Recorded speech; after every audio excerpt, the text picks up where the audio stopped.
नमस्कार, मीनाक्षी किचन की स्वागत। आज महाशिवरात्रि उपलक्षे समस्त के हार्दिक हार्दिक अभिनंदन एवं शुभेच्छा। आज महाशिवरात्रि के आज तो किसी खाते आज उपवास रही था समस्त किसी फ्रुट्स खाई था आउ कि पणा पी था। आज से पणा को लेकिन आज गोटे प्रस्तुत करने को जाऊँगी सागुर सरबत बा लस्सी। फ्रुट्स रे नहीं तो जूस पिया हुए किंतु मु आज ये प्रस्तुत करने को जाऊँगी सागुर सरबत।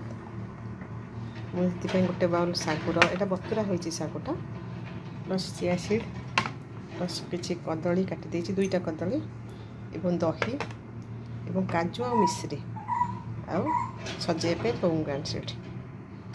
आसतु देखा जो मिश्रीटे नहीं मुझे गुंड कर देहरे गोटे बाउल सागु ढालीदबा कदली ताको देदबा ये कम खट्टा वाला दही ये प्रस्तुत हो गला मोर।